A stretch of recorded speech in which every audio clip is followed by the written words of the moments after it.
Sahabat Kisan, baik kita berlanjut lagi dan ini ada beberapa pertanyaan lagi nih. Langsung ke pertanyaan dulu aja ya. Takutnya ditunggu gitu ya. Kalau biasanya dia mau kemana gitu. Tadi sudah disampaikan juga ya pertanyaan apa itu kortek pajak semacam DJP, bukan Bu. Aduh, asa tambih liur wae pajak teh. Tenang, pelan-pelan. Ya, itu dari Pak Deden ya, Pak Deden di Sari Bojong. Ya, terima kasih ya Pak Deden Sari Bojong. Pak Deden. Kemudian yang Wilujeng Siang Umi, saya Rima Angkrek. Saya mantau terus nih di kantor katanya. Masih di kantor ya Ibu ya. Pertanyaannya apa aplikasi kalau downloadnya di mana Umi, terus PPN naik 12%, apa nanti aplikasinya e-faktur berubah? Nah Pak, Ya. tugas Bapak ya, soalnya di situ ada 12% nih yang sedang di, waduh 12% gitu ya, gimana? Isu ya, isu. Iya. Panas dibahas. Nah ini satu ya, dua ya sekaligus juga ya Pak ya, biar agak tenang nih. Assalamualaikum, saya Ril dari Situraja. Mau bertanya Pak dan Ibu, kapan kortek mulai diterapkan dan bagaimana tahap persiapannya saat ini?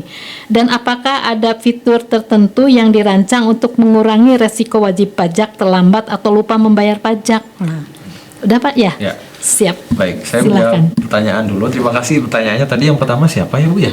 Itu Pak Deden. Pak Deden ya, dari Bojong, Pak Deden Bojong. Ya, terkait dengan aplikasinya ini bentuknya apa nih? Harus unduh atau gimana? Iya. Jadi untuk Cortex ini aplikasinya itu online. Oh ini yang Pak itu ya, dari Ibu Rima di Angkrek yang sedang di kantor, masih di kantor Pak. Aplikasi Bu Rima, ya. kalau downloadnya di mana Umi, terus PPN naik 12%, apa nanti aplikasi e-fakturnya berubah? Ini pasti ahli pajak nih di kantornya. Iya, jangan-jangan dia biasa ngurusin pajak atau sering ketemu nih ya? Jangan-jangan. Iya pasti ini di Angkrek nih deket baik. Pak. Baik Bu Rima, untuk yang aplikasi Cortex ini sifatnya berbasis web atau website, jadi nanti nggak perlu download. Nanti ada situsnya, bisa. Oh jadi nggak usah di-download gitu? Nggak perlu di-download. Jadi itu Sistemnya nanti web. dikasihkan dari sana, dari Website. Jadi nanti kita ada website, tinggal login kayak DJP online sih kalau misalnya Ya. Ibu Rima pernah menggunakan, pasti menggunakan masih udah DJP online. sangat ngerti itu lah sudah familiar ya. Kalau Nanti- memang nggak jalan. Ya bagi sahabat Jisen yang familiar dengan DJP online, nah itu Cortex kurang lebih seperti itu tampilannya. Tinggal login menggunakan, nanti bisa menggunakan nick ya. Ya. Ya, Menggunakan apa Pak? nick NIK. NIK ya. Ya, Oh iya. KTP. Oh iya. Ya, tinggal nanti Tapi masuk kalau ke kantor KTP mungkin sama password. KTP-nya yang punya direkturnya ya. Kalau kantor ini nanti loginnya menggunakan direktur, betul. Iya. Nanti baru masuk ke akun kantor. Iya, Nanti siap. terkait lebih jelasnya akan ada informasi, atau kalau misalnya mau. Tapi lebih untuk jelas, warga bisa masyarakat Pak konsultasi. yang ini udah di pelatihan belum? Biasanya suka ada pelatihan ya kalau Iya. dari Iya, kantor pajak. Betul, sudah kita lakukan beberapa kali ya untuk pelatihan. Kita juga mengundang juga. Saya belum diundang Pak.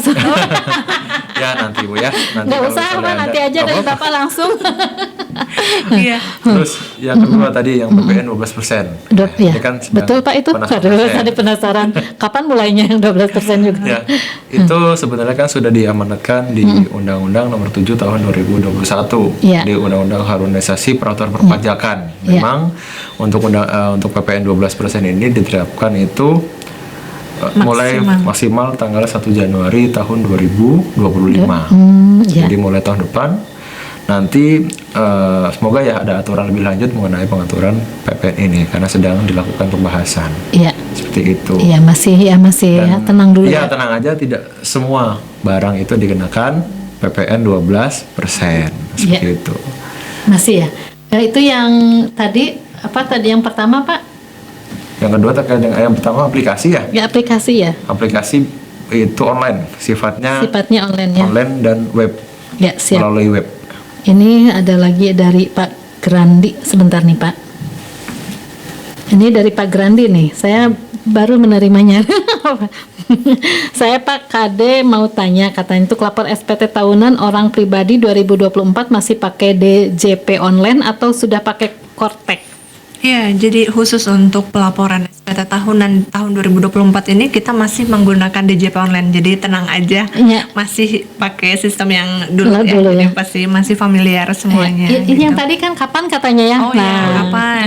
Jadi tadi juga seperti yang sudah Kang Dea sebutkan, mungkin dari 3 pertanyaan sebetulnya hampir beririsan ya, hampir sama terkait dia sistemnya seperti apa, aplikasinya seperti apa. Tadi sudah dijawab oleh Kang Dea. Nanti dia web based ya, jadi tidak ada aplikasi yang harus diinstal.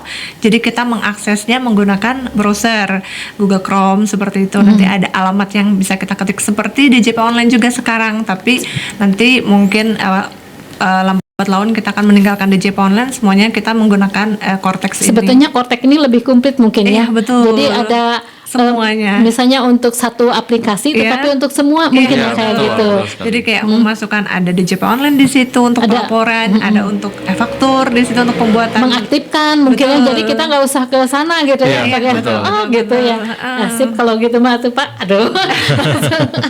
Kirain jadi ini lebih bagus sebetulnya ya, Iya, untuk betul. lebih menyempurnakan mungkin ya Pak ya. Iya. Betul. Apalagi ada ya? Oh ini. Kapannya tadi mungkin ya? Oh, kapan mulai udah ya? Kapan Terus, ya tahun depan? apakah ada fitur tertentu yang dirancang untuk mengurangi resiko wajib pajak terlambat atau lupa bayar? Nah, gitu. Itu Ya. Jadi kalau nanti di Cortex ini kan karena ya dia sistemnya web based ya, jadi di sana akan ada fitur apa ya, pemberitahuan untuk kita ya. Iya, notifikasi. Notifikasi. Ada fitur Iya, iya. notifikasi. Ada fitur notifikasi, jadi akan ada pemberitahuan mungkin kapan batas waktu seperti itu pelaporan. SPT Nanti masa. akan diingatkan ini batas waktu pembayaran, batas waktu pelaporan. Bahkan kalau misalnya memang ada tagihan juga langsung masuk di situ, ada notifikasinya seperti itu. Betul. Nah, jadi udah alhamdulillah ya sudah terjawab. Tapi nanti kalau yang mau ini silahkan ya, mau telepon atau gimana. Baik, sahabat Yusan, beberapa pertanyaan dari sahabat Yusan tadi sudah, tapi kita menunggu juga yang lainnya. Silahkan untuk yang mau telepon juga di 0812233927 ya. Nah, kita lanjut ke pertanyaan berikutnya. Proses bisnis apa saja yang ada dalam Cortex ini? Nah, tadi seperti yang saya juga sampaikan, semoga ini satu klik untuk semua gitu ya. Iya. Betul. Jadi untuk Cortex ini ada 21 proses. Waduh, banyak ya. Sebetulnya ya. Tapi yang nantinya akan digunakan oleh wajib pajak itu sebetulnya hanya 5 proses bisnis. Nah, Ya. yang pertama dulu adalah proses bisnis yang registrasi Iya. atau pendaftaran. Jadi ketika nanti Bapak Ibu ada yang belum punya NPWP tapi kan sudah punya KTP ya, itu istilahnya tinggal mengaktifkan aja Iya. NPWP-nya atau istilahnya nanti pendaftaran di Cortex. Cortex ya. Terus proses bisnis pembayaran. Nah, kalau misalnya di sini Bapak Ibu ada yang mau melakukan pembayaran, pembuatan kode billing bisa dibuat di Cortex. Cortex juga. Pelaporan SPT nih, SPT Nah, ini luas. yang tahunan ya. Bisa SPT. SPT tahunan, bisa juga SPT yang masa. Nah, ini pada kesempatan ya Pak di bulan Maret nanti untuk dimulai. Ya, kalau di nanti bulan Maret sih masih menggunakan DJP Masih, online. ya. Ya masih itu ya. Masih. Tapi kalau misalnya mau tanya-tanya sambil tanya-tanya Atau mau boleh langsung aja. masuk belum bisa ya Pak ya? Simulasi Pak. Nah, iya betul. Jadi sebetulnya sekarang itu semua wajib pajak bisa nih melihat dulu contohnya sebenarnya Cortex ini tampilannya seperti Seperti apa. apa? Bisa dilihat di DJP online masing-masing. Di situ kita bisa mendaftarkan namanya simulator Cortex. Oh, masih. Gitu. Ada tuh nanti kita daftar simulator Cortex, nanti kita akan dapat akun dan passwordnya, nanti kita bisa masuk ke situ, nanti kelihatan di situ tampilannya. Gak sabar. Iya, boleh nih buat yang nggak sabar pengen lihat seperti Cortex ini bentuknya seperti apa Iya. sih? Iya, Boleh, bisa. silahkan nih masuk ke DJP online masing-masing, daftar simulator Cortex-nya. Siap. Seperti itu. Iya. Wah, lumayannya cukup banyak juga di situ ya. Pokoknya tenang aja nih sahabat Yusan. Terus apa saja sih perubahan pada proses bisnis registrasi ini? Ya, jadi untuk proses bisnis registrasi ini sendiri kan mungkin seperti yang sudah kita ketahui bersama ya, kalau misalnya kita mau bikin NPWP nih harus ke kantor pajak dulu misalnya, atau ke kantor pajak di mana KTP kita berada misalnya, atau ya daftar online juga sebetulnya sekarang udah bisa. Nah, nanti pada proses bisnis registrasi di Cortex ini kita akan memberikan kemudahan registrasi. Jadi nanti untuk mereka yang warga negara Indonesia nih yang mau mendaftarkan NPWP-nya atau istilahnya sekarang aktivasi NPWP itu bisa dilakukan melalui berbagai saluran, atau atau istilahnya ini omni channel, dan juga bisa di kantor pajak mana saja. Jadi tidak perlu di kantor pajak di mana KTP kita berada seperti itu. Kemudian juga proses bisnis registrasi ini akan memberikan kesederhanaan karena NIK ini akan dijadikan sebagai NPWP. Jadi nanti istilahnya akan pengaktifan NIK sebagai NPWP seperti itu ya Kang Dias ya. Kemudian satu NPWP untuk satu entitas, baik itu pusat maupun cabang. Jadi nanti kalau misalnya ada perusahaan-perusahaan yang punya cabang nih misalnya di daerah-daerah tertentu, untuk NPWP-nya dia tetap satu, tapi ada yang namanya nomor induk tempat kegiatan usaha NITKU seperti itu. Kalau sekarang kan ada NPWP cabang, NPWP pusat, kalau nanti itu tidak ada seperti itu gitu ya. Jadi lebih ringkas. Betul. Kemudian selanjutnya memudahkan wajib pajak dalam berinteraksi dengan DJP. Jadi kalau misalnya mau ada konsultasi segala macam itu tidak perlu lagi ke kantor pajak, cukup melalui Gitu ya. itu. Sambil rebahan. Nggak usah Rebahan di antri. pantai, Rebahan di pantai. yang penting ada sinyal. Jadi walaupun kan biasanya kalau buka pajak itu aduh kita suka pusing gitu nggak ngerti ya. Nah, tapi kan dengan santai ya di mana aja kita buka-buka gitu. Jadi lebih enak gitu, nggak besok ke kantor pajak belum antri gitu ya. Iya, Sekarang betul. mah nggak ada alasan ya untuk seperti itu ya. Baik, selanjutnya nih Pak, apa saja sih perubahan pada proses bisnis pembayarannya? Jadi untuk proses pembayaran ini ya, itu kita ada fitur baru yang sebelumnya itu tidak ada di aplikasi manapun. Ya, Yaitu jadi ada tambahan ya. betul, deposit pajak, di mana wajib pajak itu bisa melakukan penyetoran terlebih dahulu Iya. untuk bisa digunakan untuk beberapa jenis pembayaran pajak. Iya. Jadi gini, misal Bapak Ibu di sini besok akan melakukan perjalanan jauh nih ya.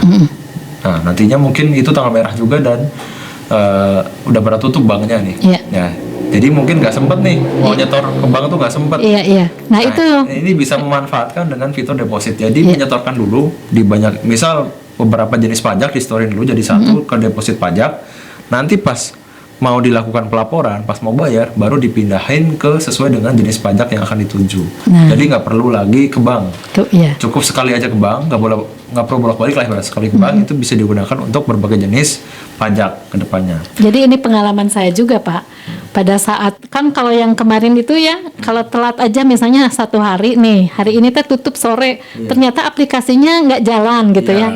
Akhirnya ke besoknya 2 hari. Padahal itu mau mau Sabtu Minggu. Akhirnya kita telat 2 hari jadi Senin deh kedapatannya. Akhirnya kena denda. Iya.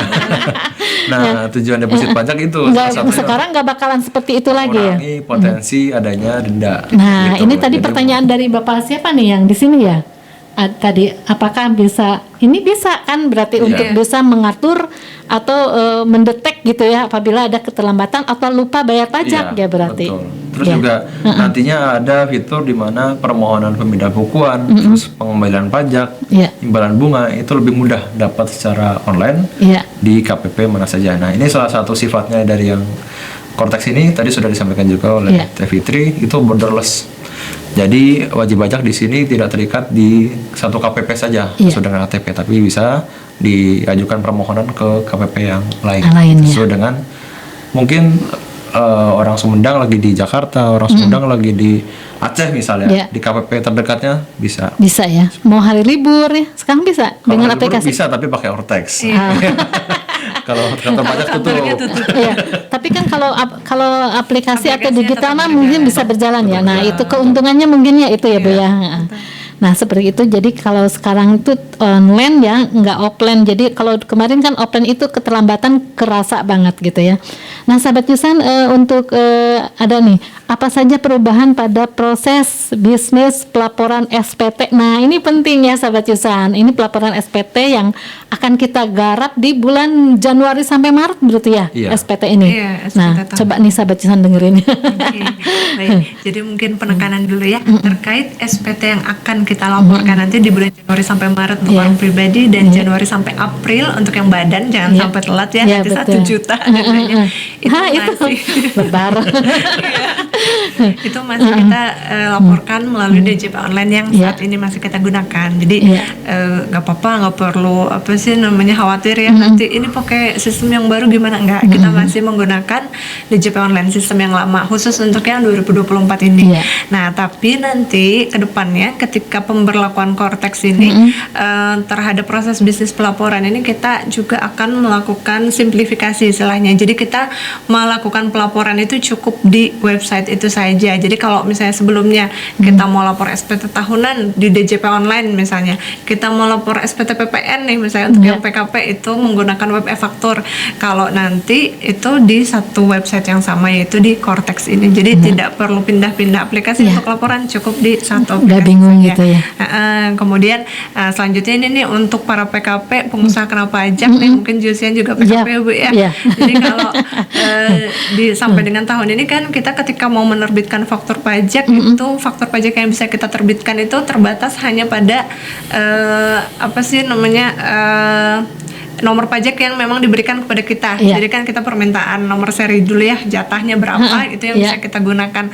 Kalau sudah habis kita minta lagi. Nah, kalau nanti di Cortex itu kita tidak perlu minta nomor seri faktur. Jadi Nah itu yang selalu sering dilakukan adalah pada saat meminta nomor seri. faktur. Jadi Iya. lewat aplikasi itu nggak usah Pak.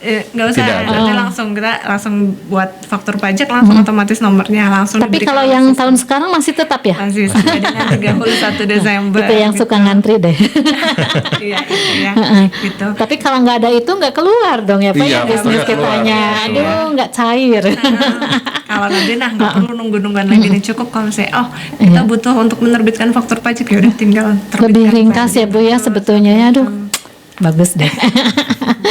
Jadi ini bisa memotong mata rantai yang selama ini memang banyak sekali dikeluhkan dari mulai antri, waktu ya, waktu pada saat kita meminta nomor seri juga ya. Sekarang mah aduh nggak ada itu dipotong ya, udah Betul. langsung dipotong ringkas deh gitu. Silakan ini masih ada ya? Iya. Iya. Nah, yang terakhir ini terkait data bukti potong. Jadi kan sebetulnya ketika kita ada transaksi, kita misalnya melakukan transaksi entah itu kita dibayar atau kita membayar, itu kalau misalnya memang ada aspek perpajakan yang harus dipotong di situ, itu ada kewajiban untuk menerbitkan bukti potong pajak. Nah, kadang memang mungkin tidak semua orang atau tidak semua badan ini mengetahui kewajibannya untuk memberikan bukti potong pajak pada lawan transaksinya. Nah, itu yang menyebabkan kita kadang tidak dapat bukti potong begitu. Kalau nanti di Cortex itu bukti potongnya tidak perlu kita minta. Udah langsung. Ada di Jadi situ. langsung di print gitu ya. Iya. Langsung Muncul di situ ada notifikasinya. Notifikasi. Kita mendapatkan bukti potong langsung. Nah di itu situ teh sangat diperlukan Bapak untuk PPH ya. Iya. Iya, PPH. betul. Iya untuk PPH. Jadi kadang-kadang kita kalau minta ke yang bersangkutannya lama. Oh, Alhamdulillah sih Pak kalau semacam ini, aduh ini keren banget menurut Umi ya. Ini sahabat Yusan mudah-mudahan ini menjadi sebuah catatan penting ya. Cortex ini emang luar biasa menurut saya sih karena kan kalau kita bolak-balik dan aduh ini kita mau bayar PPH tapi potongannya nggak ada gitu kan. Jadi akhirnya kita bayar gitu kan karena tidak ada Bukti catatannya. potongnya, iya. Kalau ini keren menurut nggak usah malu minta-minta gitu kan. Iya. Baik Ibu untuk apa saja nih perubahan pada proses bisnis taxpayer ya manajemennya. Iya. Nah, Jadi nantinya di Cortex ini akan menyajikan data dan informasi dari wajib pajak dalam satu aplikasi. Misalnya apa? Wajib pajak itu di Cortex-nya bisa mengetahui nomor rekening. Nah, Iya. kalau dulu mungkin sebelumnya di aplikasi kita di DJP Online itu tidak ada yang namanya itu nomor rekening. Iya. Nanti di aplikasi tersebut ada bisa menambahkan nomor rekening. Kemudian juga anggota keluarga. Istilahnya adalah family tax unit nantinya. Nah, itu bisa menambahkan anggota keluarga di situ yang nantinya akan langsung terintegrasi ke pelaporan SPT tahunan orang pribadi. Jadi ketika Iya. mau lapor Dia SPT, bisa nyumput ya. iya, jadi nggak perlu lagi nginput lagi. Itu Iya. sudah ada di Iya, family iya. tax unit Sudah itu. Makanya komplit ya. komplit data dan informasinya. Kemudian memberikan informasi yang relevan, jadi lebih real time juga, lebih relevan juga, ya seperti yang tadi sudah disampaikan. Kalau misalnya ada surat tagihan pajak atau misal ada SP2DK dari AR ya terkait dengan permintaan data dan keterangan, itu akan langsung masuk ke akun wajib pajaknya. Jadi nggak perlu nunggu dari pos, misalnya dari ekspedisi ya. Iya. Nanti ketika akan ada surat tagihan pajak atau surat permintaan data dan keterangan akan langsung masuk ke akun wajib pajak tersebut. Iya. Tersedia juga fitur buku besar. Itu tujuannya adalah untuk mengetahui Misal masih ada sisa tunggakannya berapa, terus masih ada pembayaran yang berlebih, ya kelebihan itu berapa, yang seharusnya bisa dikembalikan berapa. Jadi lebih tahu nih posisi keuangan saya di pajak itu bagaimana, seperti itu, apakah kelebihan atau tidak, atau misal masih ada pajak yang belum dibayar atau tidak, itu dapat dilihat di buku besar. Jadi memang di konteks ini nggak sekedar A sampai Z ya, mungkin Z-nya sampai banyak pokoknya, saking banyaknya fiturnya itu bisa memberikan kemudahan bagi wajib pajak. Ya, ini satu nih dari Pak Edi Rustandi ya Pak. Ini Pak, saya mau bertanya katanya tentang kaitannya dengan apakah harus semua orang wajib pajak itu mempunyai Android-nya? Kalau misalnya tidak punya, atau bagi seorang lansia yang memang masih wajib pajak, itu gimana? Oke, jadi terkait ini karena memang Cortex ini dia web based ya, web based ini dalam artian kita memang mengaksesnya melalui website seperti itu ya, website yang memang tersambung dengan internet. Jadi kalau terkait ini mungkin kalau ada lansia yang memang masih harus melaksanakan kewajiban perpajakannya, yang memang tidak bisa melaksanakan kewajiban perpajakannya sendiri, tidak ngerti misalnya gitu ya. Kadang-kadang saya juga nggak ngerti. Nah, sebetulnya ya kalau gaptek gitu gaptek, ya. Nggak apa-apa. Sebetulnya kantor pajak itu masih tetap terbuka, pintu kami masih tetap terbuka lebar untuk wajib pajak yang memang membutuhkan bimbingan atau arahan. Jadi tidak serta-merta dengan Cortex ini kantor pajak juga tutup ya, karena sebetulnya kan dengan Cortex ini semuanya sudah bisa dilakukan di situ ya, dari mulai pendaftaran, mau konsultasi juga di situ. Ada pendampingan. Betul. Nah, tapi kantor pajak juga sebetulnya masih terbuka lebar, kita silahkan untuk wajib pajak yang memang walaupun di genggaman tangan gitu ya.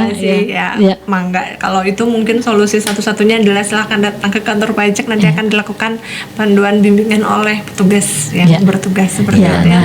Begitu Pak Rustandi ya, di Rancamulu ya.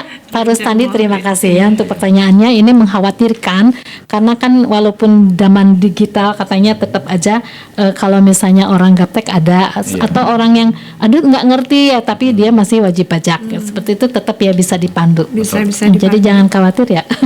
Dan kelebihannya juga dengan ada Cortex, antrian di kantor pajak lebih terurai ya, karena memang mungkin tidak semua orang itu datang kantor pajak. Bagi orang yang punya laptop ya, yang melek akan teknologi, dia akan memanfaatkan Cortex ini. Nah, mungkin bagi teman-teman atau bapak ibu yang belum paham banget terkait dengan Cortex atau terkait dengan aplikasi yang lain, nah kantor pajak selalu buka ya, dari jam 8 sampai jam 4. Jadi jangan khawatir, sekalipun ada di genggaman gitu ya, masih tetap pis-pisnya ada ya. Nah, ini dipandu ya tetap ya. Pasti inilah kalau ibu-ibu misalnya itu kan dari para pensiunan, walaupun dia dulunya mungkin pintar, tapi karena satu dan lain hal pasti ada terjadi ya. Ada yang mungkin jadi pelupa gitu atau gimana. Nah, itu jadi jangan takut. Terus satu lagi sebelum kita ke tema yang lain, ini ada satu. Misalnya apa nih perubahan proses bisnis layanan perpajakan? Ya. Nah, ini terkait yang tadi ya, terkait layanan perpajakan, ini yang ditanyakan dengan oleh Pak Edi Rustandi juga tadi. Ini tuh ada kaitan berarti. Ada kaitan karena nanti kalau misalnya memang wajib pajak tersebut bisa mengakses Cortex, ini sebetulnya nanti untuk layanan perpajakan juga terkumpul dalam satu pintu. Dia ada layanan edukasi, kita bisa konsultasi juga di situ melalui Cortex. Kemudian layanan interaktif juga, bisa tanya jawab seperti itu. Kemudian layanan administrasi perpajakan lainnya. Kemudian layanan ini dapat diakses oleh wajib pajak dan juga non wajib pajak, kemudian terintegrasi dengan proses bisnis lain sehingga memudahkan pelacakan riwayat penggunaan. Kemudian layanan dapat diakses secara mandiri melalui portal wajib pajak seperti itu. Jadi nanti kalau misalnya mau ada konsultasi ya, pertama mungkin kalau misalnya bisa mengakses Cortex ini, sebenarnya konsultasinya bisa melalui Cortex ini, nggak perlu datang ke kantor pajak. Tapi kalau misalnya nggak bisa mengakses Cortex ya datang langsung ya. Iya, masih seperti biasa itu namanya, seperti yang dulu ya, tetap ya kalau ada yang tidak mengerti atau perlu mendapat penjelasan atau bimbingan dan pelatihan, biasa langsungnya. Baik, sahabat Yusan, ini masih ada pertanyaan lagi untuk dari pertanyaan untuk perusahaan saya dari Teh Fitri ya. Perusahaan saya sertifikat elektroniknya expire Mei 2025. Untuk perpanjangan sertifikat elektronik bisa melalui Kortek atau datang ke kantor pajak, Bu. Nah, ya. Nah, ini salah satu juga keunggulan dari Cortex ya, Kang Deas ya. Iya, betul. Terkait dengan Sertel ini tidak perlu diajukan sebetulnya. Oh, jadi gimana tuh maksudnya? Nggak bisa diajukan tuh. Ya, akan secara otomatis. Jadi nanti karena sertifikat elektronik ini kan digunakan karena kita menggunakan beberapa aplikasi ya. Ada aplikasi e-faktur, Ya, ada web SPT e-faktur, Masa. SPT Masa. Nah, nanti karena kita hanya menggunakan Cortex saja, satu aplikasi, istilahnya bukan satu aplikasi ya, satu web saja, itu tidak digunakan lagi untuk sertifikat elektronik. Jadi nantinya itu istilahnya tetap penggantinya tuh ada nanti. Ya. Itu autentifikasi, istilahnya autentifikasi digital. Ya. Itu bisa dicek nanti di Cortex, ada menunya. Nah, itu fungsinya untuk penandatangan sebetulnya. Tapi tidak perlu mengajukan lagi ke kantor pajak.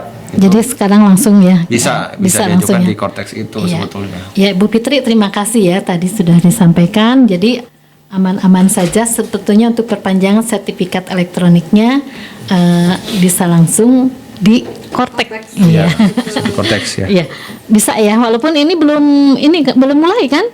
Belum mulai ya. Tapi nanti kan ini masih Mei 2025. 2025. Ya, masih ya. semoga nanti dilancarkan buat launchingnya. Jadi Tanggal berapa nih, Pak? untuk tanggal jelasnya sih kita belum ngobrol informasi, tapi yang nanti Iya. mulai tahun depan saja ya, 2025. Ya, tahun depan ya. Jadi masih ya ada planning yang Iya. mungkin ya harus di ini. Baik, Bapak, sebelum kita berlanjut, Mas, ada sebelum ke posisi terakhir ya untuk 10 menit menjelang tepat pukul 15.